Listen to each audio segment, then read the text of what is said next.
예, 안녕하십니까. 12월 8일입니다. 그 옛날에 삼국지라는 소설 많이 읽지 않았습니까? 삼국지에 보면 제갈공명의 꾀에 무릎을 치는 적이 많죠. 제갈공명이 그 남쪽 지방을 정벌하러 나섰을 때 맹획이라는 남쪽 그 지방의 왕을 7번이나 잡았다가 7번이나 놓아주는 이런 사례가 나옵니다. 그걸 뭐 한자로 해서 뭐 칠종칠금이다 이렇게 해서 아주 유명한 이야기죠. 제갈공명이 그러니까 북쪽을 이제 정벌하러 나가기 전에 뒤쪽에 있는 남쪽을 정벌해서 편안하게 해두겠다라고 하는 생각으로 남쪽 정벌에 나서서 남쪽의 그 왕인 맹획을 7번이나 잡았는데도 다시 놓아주고 해서 칠종칠금이라는 말이 생긴 것입니다. 왜 이렇게 한번 잡아서 처벌을 하면 끝날 문제를, 단시일에 다 끝날 문제를 이렇게 7번이나 잡았다가 다시 놓아주고 또 잡고 하는 일을 되풀이했느냐?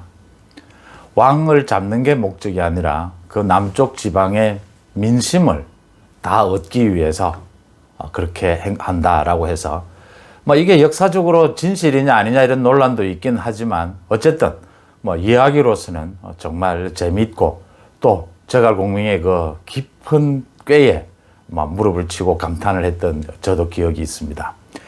맹획을 7번 잡았다 7번 놓아주다 라는 이야기가 어제 현실에서 재현이 됐습니다. 바로 전국 법관회의라는 곳에서 지금 요즘 문제가 되고 있는 윤석열 총장 징계를 놓고 가장 문제가 되고 있는 게 그 판사 사찰이라고 이름하는 그 판사들에 대한 문건. 그 문건을 일부 판사들이 7번이나 어제 법관회의에 상정을 했지만 전국의 법관들은 7번 모두 거부했습니다. 7번을 상정했지만 7번 모두 거부했다. 자, 7번이나 상정한 사람들도 참 7번까지나 상정을 하는 이유가 어디에 있는지, 또 그 7번이나 상정하는 것을 묵묵히 지켜보면서 그걸 모두 거부를 한 그 전체 판사들의 뜻, 칠종칠금을 생각을 했습니다. 먼저 이제는 문재인 대통령이 전면에 나섰죠. 공수처법과 윤석열 징계를 놓고 문재인 대통령이 그동안 추미애나 이낙연 뒤에 숨어 있다고 해야 되나요? 그러다가 이제는 전면에 나섰습니다. 또 처음으로 대국민 사과까지 했습니다. 사과가 뜻이 있었던 게 아니고 사실은 사과 뒤에 권력기관 개혁, 그 문재인 대통령이 말하는 공수처법 빨리 국회 통과시켜라 라고 하는데 방점이 찍혀 있었죠.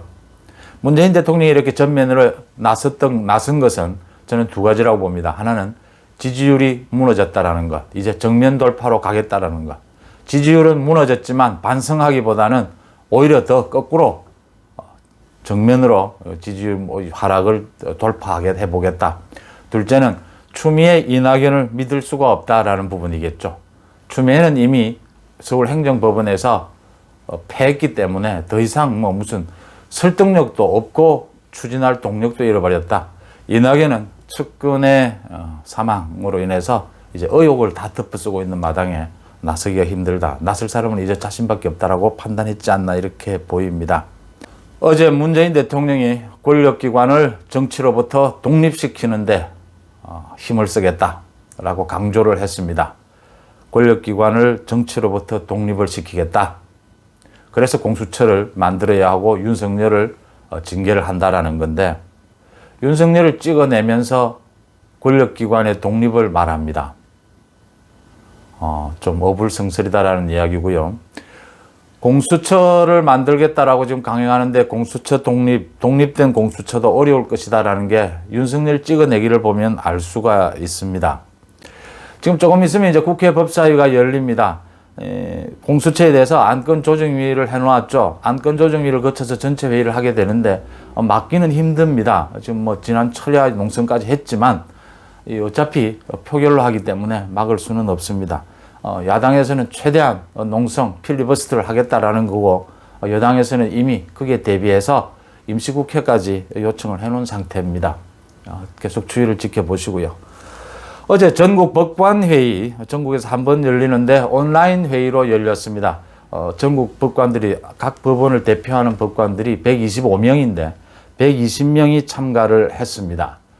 법관회의가 어제 관심을 모았던 것은 윤석열 재판을 앞두고 이 판사 문건에 대해서 판사들은 도대체 어떻게 생각하느냐. 좋게 생각할 수가 없죠. 그 내용이 뭐 단순하게 취미니 뭐 가족관계 조사니 하더라도 사람은 누구나 뭐 내용이 뭐 무겁든 가볍든 자기에 대해서 뭐 얘기하고 자기에 대한 문건이라고 하면 기분이 좋을 수 없죠. 이게 회의가 열리기 직전까지도 판사 문건은 상정이 되지를 않았습니다. 근데 회의가 열리고 난 다음에 9명이 동의를 하면 안건을 상정할 수 있다고 하는데 판사 문건이 회의가 열리고 난 다음에 상정이 됐습니다.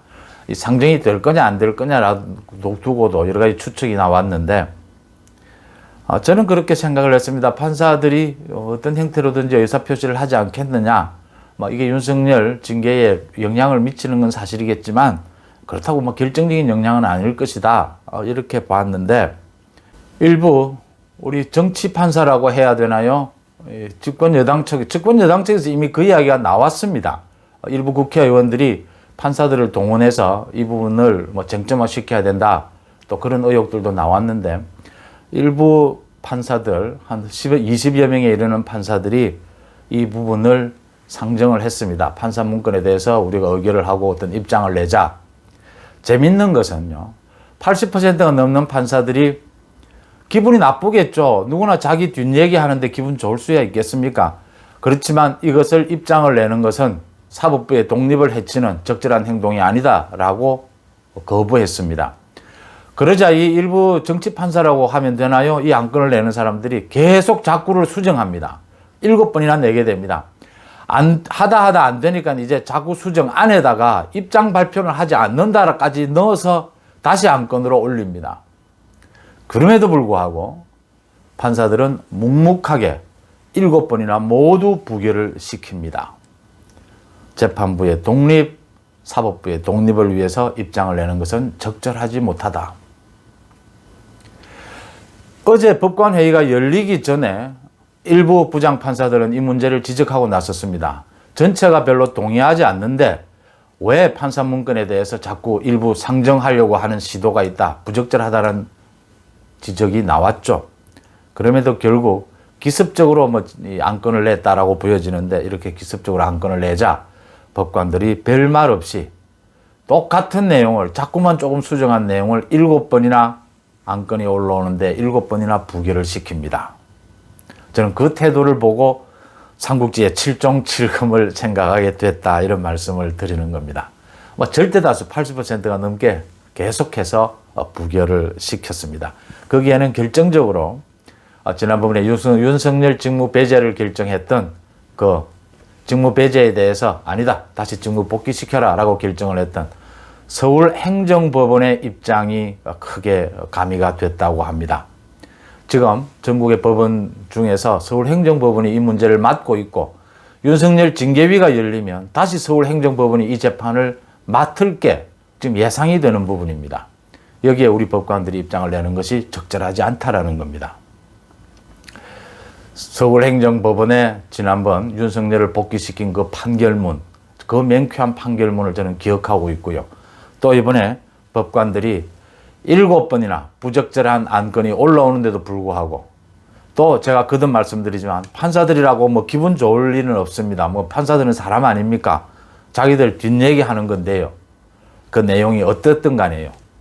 그렇지만 자기들의 기분보다는 참고 그것은 적절하지 못하다라고 부인하면서 7번 올라오는 걸 7번 다 묵묵히 부인하는 그 태도는 저는 사법부의 독립은 중요한 것이고 또 이것을 올리는 그 사람들 20명의 판사들에 대해서 저는 주는 메시지가 있었다.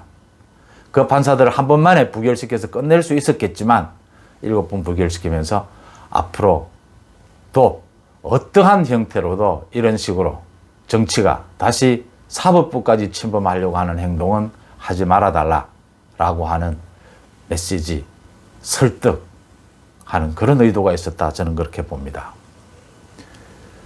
재갈 공명이 맹획을 왜 7번이나 잡고 그 긴 시간 동안 단번에 끝낼 수 있었던 것을 7번이나 다시 놓아주고 또 잡았느냐. 남쪽 지방에 직접 다스리기가 힘든 남쪽 지방에 민심을 얻기 위해서라고 하죠. 맹획은 잡히고 나서 마지막으로 했다는 말이 삼국지에 나오지 않습니까? 재상의 하늘과 같은 그 위엄, 권위로 이제 남쪽 지방의 민심은 모두 재상에게 향할 것이다. 그 재상 위에 있는 총나라 쪽 유비로 향할 것이다. 이런 말을 했다고 합니다. 이번에 그 일부 판사들이 이 안건을 7번이나 올린 그 판사들의 크게 반성을 했을 것이다 라고 보고요. 전국 법관회의의 7종 7검을 지켜본 많은 국민들이 무릎을 쳤습니다. 아직도 우리나라의 사법은 살아있구나. 지난번 서울행정법원의 그 판결을 보고도 우리가 나름대로 여러 가지 감동을 했지 않습니까? 역시 우리 한국의 사법부가 살아있고 또 윤석열 사태에서 전국의 대다수 검사들이 지위가 낮거나 높거나 모든 검사들이 나서서 총장을 직무 배제한 이유를 우리는 찾지 못한다. 처리하는 것이 맞다라고 일었을 때 그래도 그동안 여러 가지 이유로 검찰이 불신을 받아온 것 사실이고요.